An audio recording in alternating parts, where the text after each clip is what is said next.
just you, nobody else but you. I wanna be loved by you alone. Boop boop be doo. I wanna be kissed by you, just you, nobody else but you. I wanna be loved by you alone.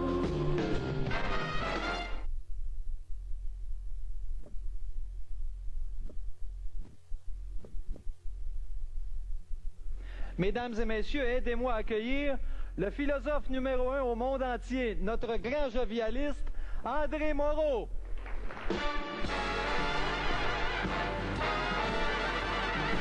Mes chers amis, ma mère aura 97 ans le 8 novembre et nous travaillons tous les deux sur notre leadership. Je vous laisse imaginer quel âge mystérieux je peux avoir. Et si je suis venu vous parler du leadership, c'est uniquement dans la mesure où je suis premier dans mon domaine. Un philosophe qui sait vivre de son œuvre, écrite et parlée, qui peut présenter une colonne de savoir de 11 000 pages, qui se sent intérieurement irréductible, joyeux, et qui croit que le seul endroit au monde qu'il faut visiter d'abord et avant tout pour pouvoir ressentir en soi le paradis, c'est l'enfer. J'ai fait pleurer Michel Louvain avec cette idée. Parce qu'en réalité, mes chers amis, lorsque nous commençons à parler du pouvoir, car c'est de cela qu'il s'agit aujourd'hui, n'est-ce pas? Nous allons chercher en nous des ressources que la majorité des gens cherchent en dehors, à l'extérieur. Si je me soutiens, c'est parce qu'à l'intérieur de moi, j'ai réussi à construire quelque chose d'énorme. Vous pouvez, comme je l'ai fait, substituer à votre intelligence ordinaire un entendement gigantesque.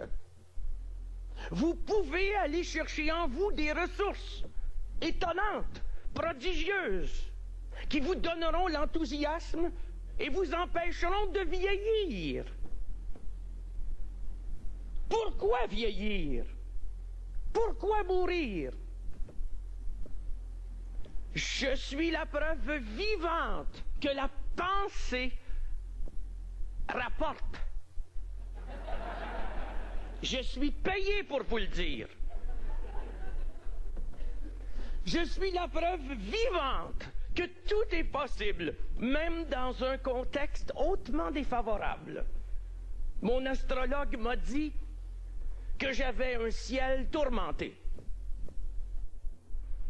mais que j'avais réussi à faire un succès avec toutes les conditions ramassées pour un échec. J'ai été congédié 11 fois, mes amis. Non, que dis-je, 12 fois, des grandes maisons d'enseignement du Québec. Et je suis fier de vous dire qu'à chaque congédiement, je publiais un livre nouveau. Je suis fier de vous dire qu'ils se sont marginalisés en se privant de moi. Car le tempo de la philosophie au Québec, ce n'est pas les maisons d'enseignement supérieur qui le donnent, c'est André Moreau. Et lorsque les autobus touristiques de Murray Hill passent devant la façade de mon immeuble au 1 Côte-Sainte-Catherine à Montréal, les guides touristiques, qui très souvent ont déjà été mes élèves, indiquent la demeure du philosophe national aux Américains ébahis. Vous voulez que je vous dise, mes chers amis, pourquoi je me sens bien? Je m'aime démesurément. Et si vous n'êtes pas capable de reconnaître la merveille que vous êtes, comment pourriez-vous identifier le merveilleux autour de vous? Ce que je vous propose, c'est un investissement sur l'impossible. Ma personne fait arriver le possible. Mais lorsque je suis confronté à quelque chose qui ne peut pas marcher, alors je m'adresse à mes ressources intérieures. Car ma force, c'est mon être. Ce n'est pas l'avoir. L'avoir est triste sans l'être. Ce n'est pas le faire. La majorité des gens ne font rien, ils sont faits. Ce n'est pas la vie. Regardez comme elle est monotone, la journée de pluie. N'est-ce pas? On dit « il pleut ». Eh bien, face au défi que je vous propose, beaucoup de gens ont tourné le dos et s'en sont allés dans leur grisaille et leur monotonie. Et comme on dit « il pleut », on peut dire « il Michel, il Pierrette, il Jocelyne, il Jacques ». C'est l'inauthenticité qui l'emporte dans la société où nous vivons. Et nous avons besoin, mes chers amis, d'aller chercher en nous quelque chose qui nous donne du cœur. Nous avons besoin de trouver le chemin qui a du cœur. Nous avons besoin d'aller chercher en nous la fête. Nous ne sommes pas des humains pour la mort, nous sommes des humains pour la fête. Et lorsqu'on a compris cette symbiose éternelle en nous, alors, mes chers amis, on ne doute plus. Mon copain Michel Bélanger et moi-même partageons une pensée secrète difficile que j'énoncerai ainsi. 1% de doute, 100% d'échec. Vous n'avez pas le choix. Au fond de vous-même, vous ne pouvez pas vous accrocher. Vous ne pouvez pas essayer de gratter les murs d'une main inquiète pour trouver un appui. Votre point d'absorption est en vous. Votre force est en vous. Et au moment où vous avez le plus besoin d'aide, l'aide, c'est vous. Quelqu'un me disait l'autre jour, j'ai besoin d'aide. Et je lui disais, très bien, aide quelqu'un. Renverse la vapeur.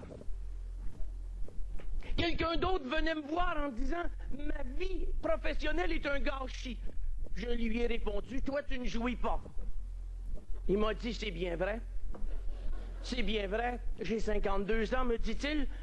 J'aime encore ma femme, mais je ne jouis plus. » Alors, je lui dis « Qu'est-ce que tu attends? Fais-toi donner des injections de glandes de chimpanzé, n'importe quoi. » Il y a un tas de gens qui se figurent qu'ils vont réussir merveilleusement au travail quand ils ne sont même pas capables de réussir dans leur lit. C'est très lié, ça, n'est-ce pas? Si vous voulez monter au niveau des neurones, il vous faut savoir parler à vos hormones.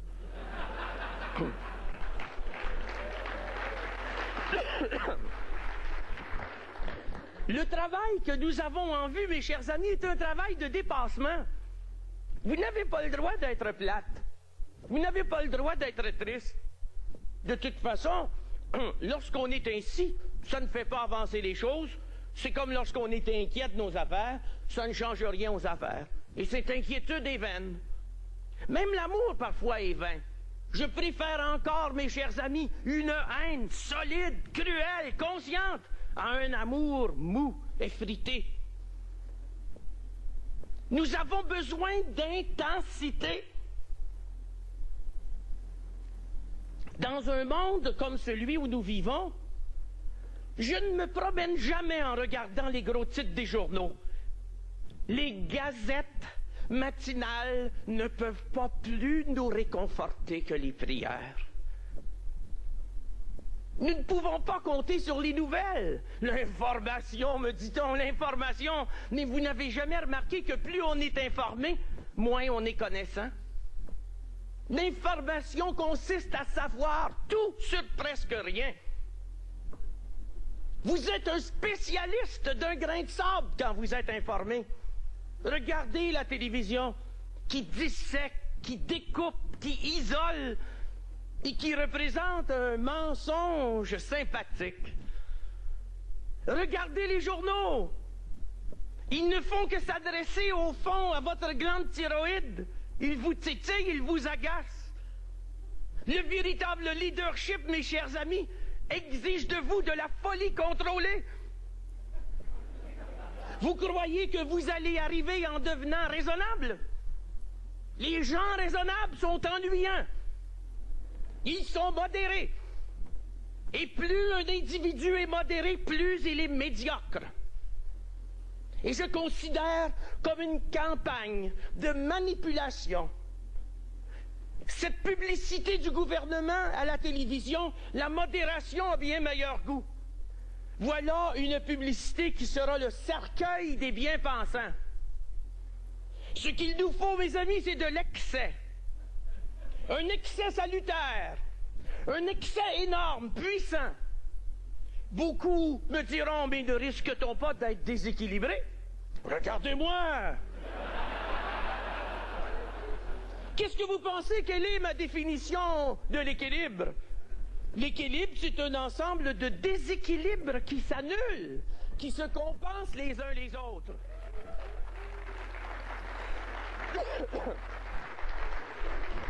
Je suis fort parce qu'il m'anéantit.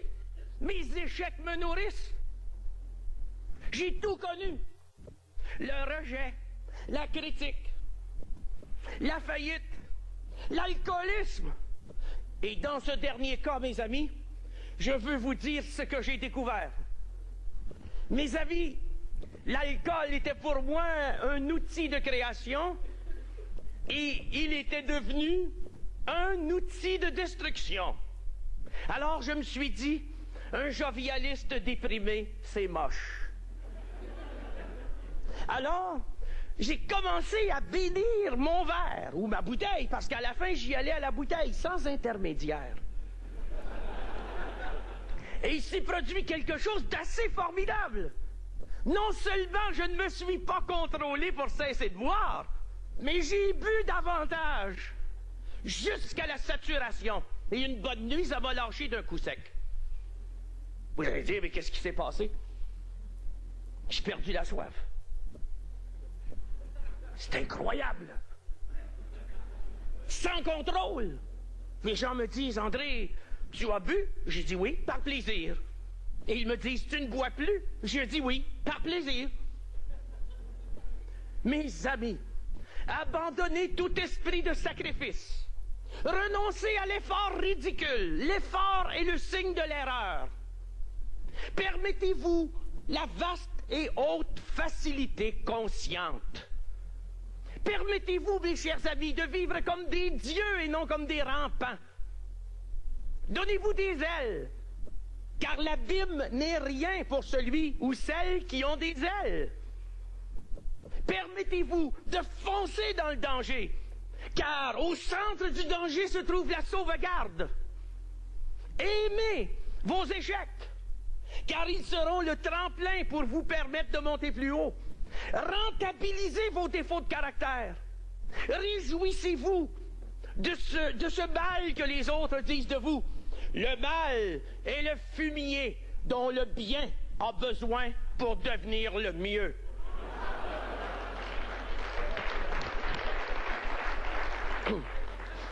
J'ai en main ici un livre qui sort de la pile et qui vous décrit 100 millions de Christ. Mais dans mon interprétation, l'avantage, c'est que je mets toujours le mot Christ après le prénom, plutôt qu'avant. N'est-ce pas? Et si j'ai écrit ce livre, mes chers amis, c'est que je bafoue les lois du réel. Ce n'est pas le réel qui va m'apprendre à vivre. Je vais apprendre à vivre au réel. Ce n'est pas la réalité qui est mon critère. Non, mes amis. Je ne m'adapte pas, moi. J'adapte. Vous allez dire, tu es fou. Oui.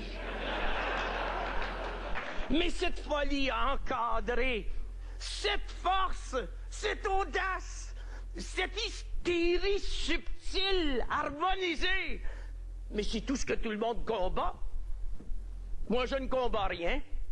Un jour, quelqu'un m'a dit en pleine télévision, à l'occasion d'une ligne téléphonique, « Moreau, tu me fais chier! » Alors je lui ai répondu, « Merci de me comparer à un laxatif, car cela me permettra de séparer chez vous le subtil de l'épais. » Il a raccroché. Mes amis, il est très facile d'avoir l'air convaincu, mais très souvent on est un con vaincu. Il est très facile de dire « je suis le plus fort », mais démontrez-le. Démontrez-le. Passez à la démonstration active.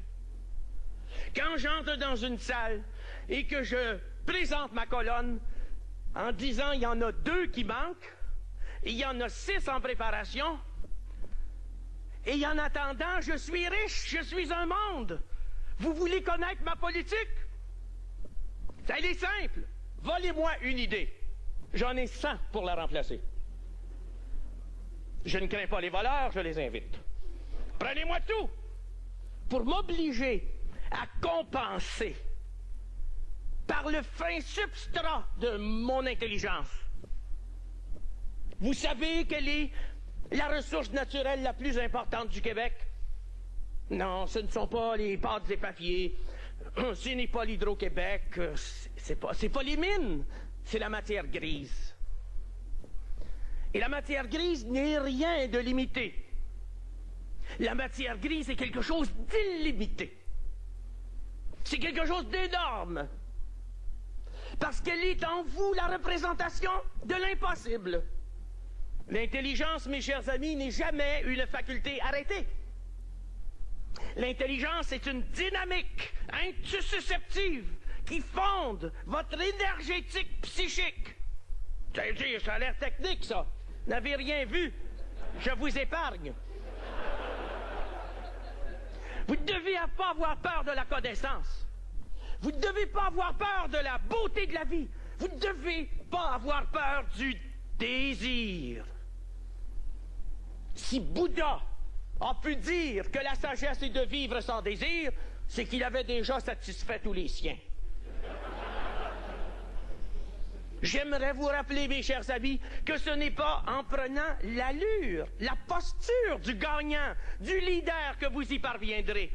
Car, mes amis, si tous ceux qui méditent devenaient des Bouddhas en prenant la position du lotus, eh bien, toutes les grenouilles seraient Bouddhas.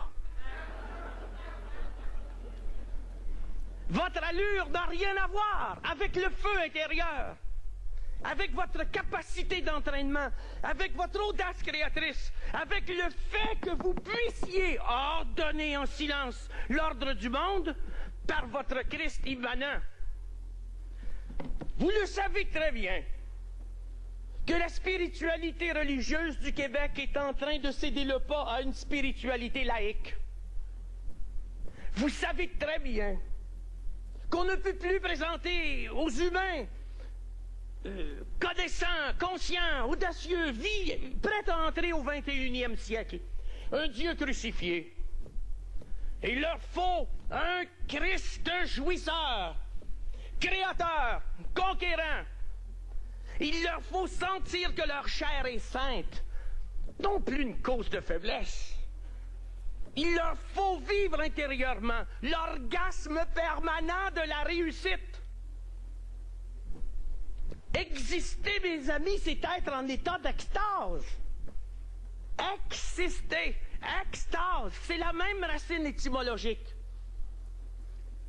En réalité, nous ne comptons que très peu sur nous-mêmes. Nous regardons les autres.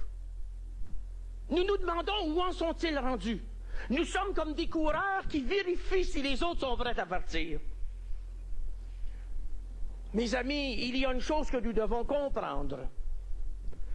La force vient avec la mansuétude. Et si vous avez un concurrent, vous devez l'appuyer. Et s'il s'installe juste en face de votre commerce, vous devez aller le voir et lui dire « Comment pourrais-je vous aider à me concurrencer mieux? » Allez le voir. Avez-vous besoin d'un ouvrier pour vous installer? Est-ce que je peux vous passer des membres de mon personnel pour avoir pignon sur rue à côté de chez moi? D'où vient le sentiment de cette force que vous avez? Elle vient du sentiment que si vous êtes 2 à faire de la publicité dans ce coin-là, il y aura 2 fois plus de promeneurs dans la région qui iront chez lui et chez vous. Ce qui est valable pour le commerce est valable pour la grande entreprise. Ce qui est valable pour les PME est valable pour votre propre sexualité. J'allais dire, wow, un instant, qu'est-ce que tu fais là? Bien, vous savez, j'ai assez rencontré de jouisseurs en retard et de mauvais jouisseurs dans ma vie pour savoir qu'ils partent vaincus dans le domaine des affaires. Ça va être dur de faire des affaires si votre peau n'est pas souple. Vous savez, mes chers amis, pourquoi le verbe s'est fait chair? Mais c'est pour que la chair se fasse verbe. Vous savez pourquoi vous mettez tant d'entrain et essayez de faire de l'exercice pour avoir un corps en forme? Mais c'est pour qu'il puisse suivre. La locomotive, c'est toujours le cerveau. C'est une force énorme. C'est quelque chose de spectaculaire. La locomotive vous entraîne loin devant. Combien y en a-t-il ici qui songent à leur éventuelle retraite? J'ai des mauvaises nouvelles pour vous. Vous n'aimez pas votre travail. Vous imaginez prendre ma retraite? Vous imaginez cesser d'abreuver des foules de mon verbe de pouvoir? Vous m'imaginez cesser d'écrire, cesser d'aller à la télévision? Je les enterrerai tous. Quand j'aurai 100 ans, je leur amènerai ma mère qui en a 160. Mais vous croyez vraiment que je vais m'arrêter? Trouvez vite la chose qui vous plaît. Trouvez vite le paradis de l'action, de l'essence et de la puissance. Trouvez vite la chose que vous ne lâcherez jamais et vous serez immortel. Quand pensez-vous que vous allez commencer à vous ratatiner? Le jour où vous allez penser que votre retraite est proche et que vous ferez des préarrangements funéraires. Payez maintenant, mourrez plus tard. Vous aurez un peu d'avance sur vous-même. C'est pas comme ça qu'on se maintient au sommet, mes amis. Le leader est charismatique. Il est audacieux, il est rayonnant. L'homme qui a réussi n'est pas celui qui raisonne, c'est celui qui rayonne. C'est celui qui, à l'intérieur, trouve toujours des motifs d'être jeune, dynamique. C'est celui qui regarde sa peau le matin dans le miroir et qui, au lieu de dire « Ah, les horreurs de la guerre », s'embrasse les mains de joie. Vous avez le devoir de féliciter votre corps. Parce que sans lui, vous n'irez pas loin. Lorsque vous faites une action d'éclat, il y a vous et le corps. Parlez-lui. Mettez-vous tout nu devant votre miroir le matin. Dites-lui, où est le siège de la puissance dans mon cerveau? Vous trouverez vite l'hypophyse. Et là, parlez à votre hypophyse. Je te réveille. Je te bénis. Je t'ordonne de cesser de produire des hormones de mort. Et elle s'exécutera. Sur le champ, vous allez bloquer le flux de la mort. Ah, c'est beau d'être en affaires, d'être gestionnaire, d'aller de l'avant. Si vous avez une machine ici à sécréter de la mort, c'est beau de faire des projets d'avenir. Mais savez-vous comment je qualifie ceux qui ont de l'espoir? Comme des fuyards par en avant. Parce qu'il est très facile de dire « Demain, je réussirai ». Alors que vous méprisez la possibilité de réussir tout de suite. C'est très facile de dire « Un jour, ce sera mon tour en prenant un billet de loto ». Mais vous pariez contre vous-même en attendant le gros lot. Le gros lot, c'est vous. À mort, la loterie. Il faut que vous cessiez de croire au hasard et que par des petits actes répétés, vous confirmiez votre abdication devant le devoir réel de vous sentir Dieu. Ça n'a pas été facile de lire dire ça à la télévision, mes chers amis. Je crois bien qu'il y a quelques animateurs qui ont perdu la voix. Ça n'a pas été facile de leur dire « Je ne suis pas un humble pecno. Je ne suis pas un odieux crouton. Je ne suis pas un animal raisonnable, un pécheur converti à la pensée positive. Non, je suis Dieu, je n'évolue plus, je suis rendu. Il y en a qui sont tombés à terre. Vous n'évoluez plus. J'ai dit non. Vous n'avancez plus. Je dis non. Ils ont dit, mais c'est un désastre. Je dis non, c'est une réussite sublime. Sentez-vous Dieu et vous comprendrez. Sentez-vous Dieu et vous n'aurez pas peur de parler à une foule. Sentez-vous Dieu et vous allez changer le mouvement de votre sang. Sentez-vous Dieu et vous allez laisser tomber vos capotes. Vous allez bénir votre système immunitaire. Une telle bénédiction vaut mieux qu'une caisse de condoms.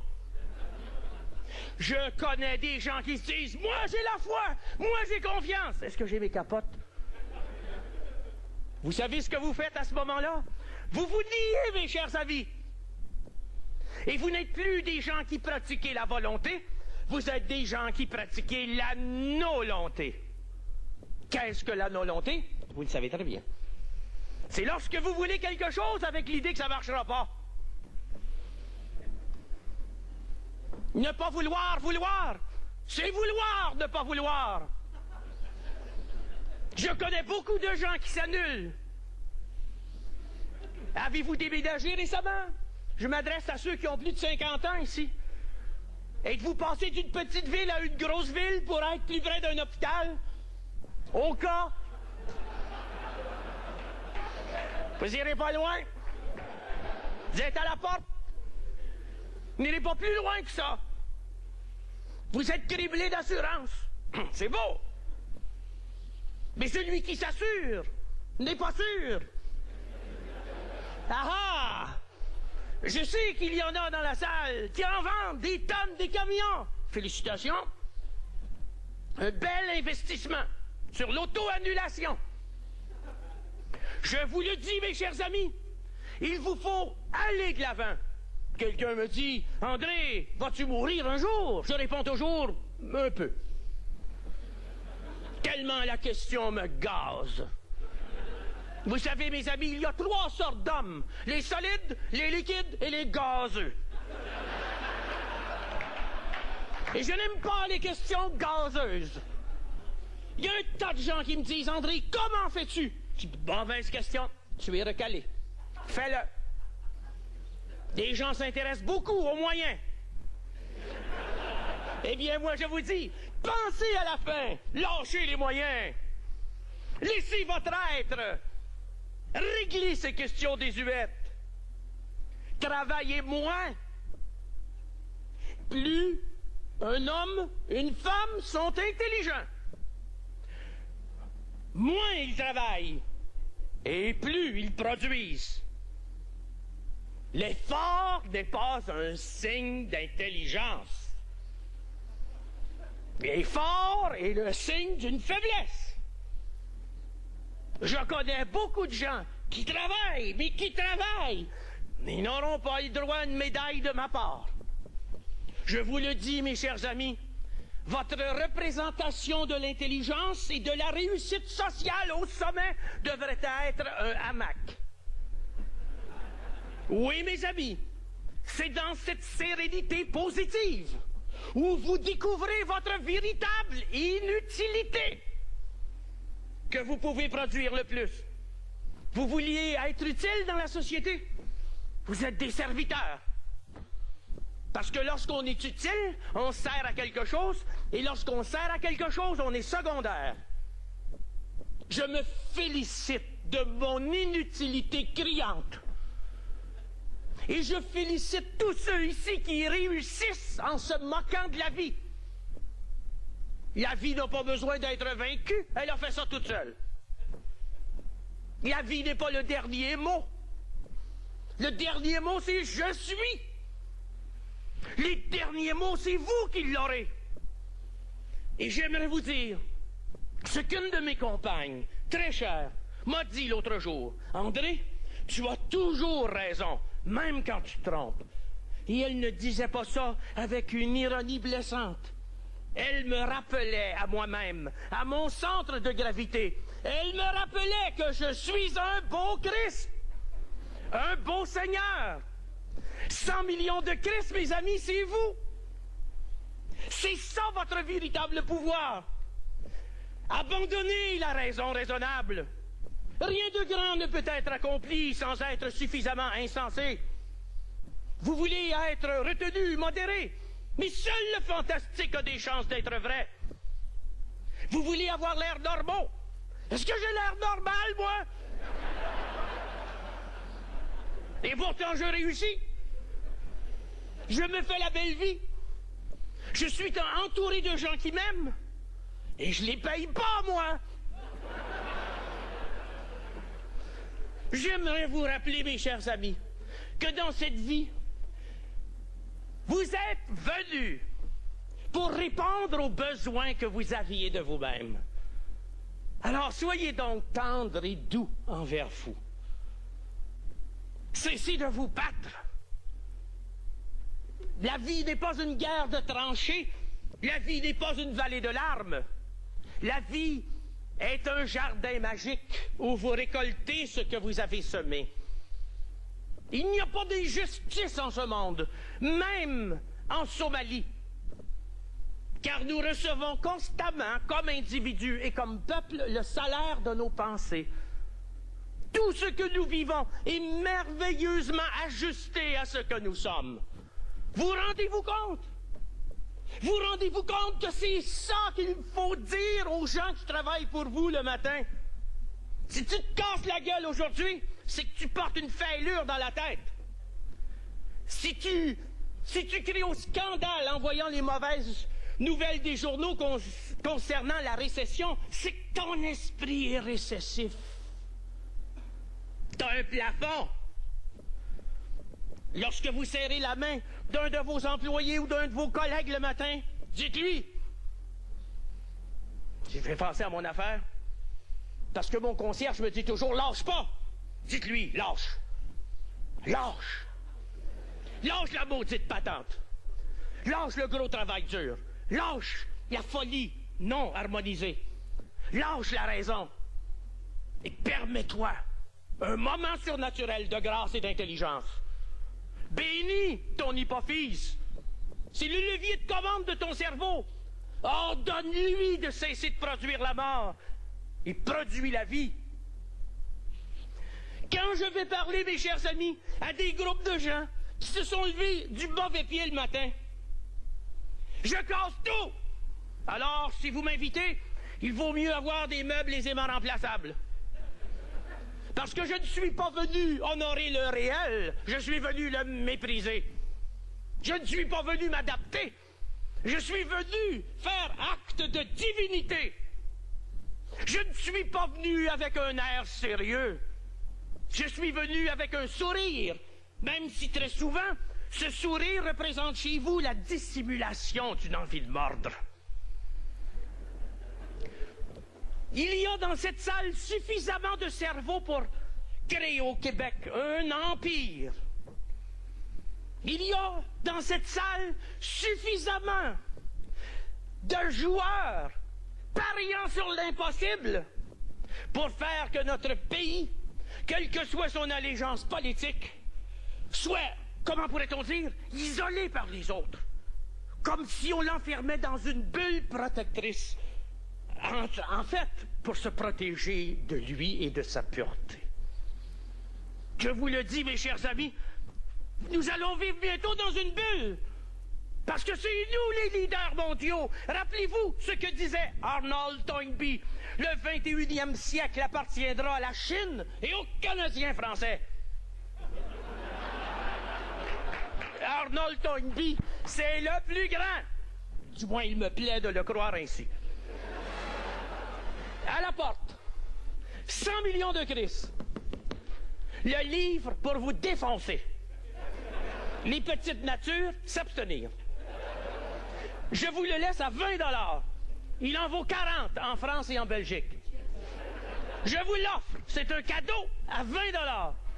Et je vous dis ceci. Mon œuvre complète, c'est pas pour mettre au musée. C'est pour acheter.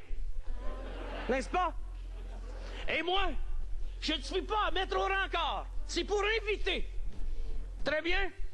Alors, je vous souhaite tout le bien que vous pensez de moi.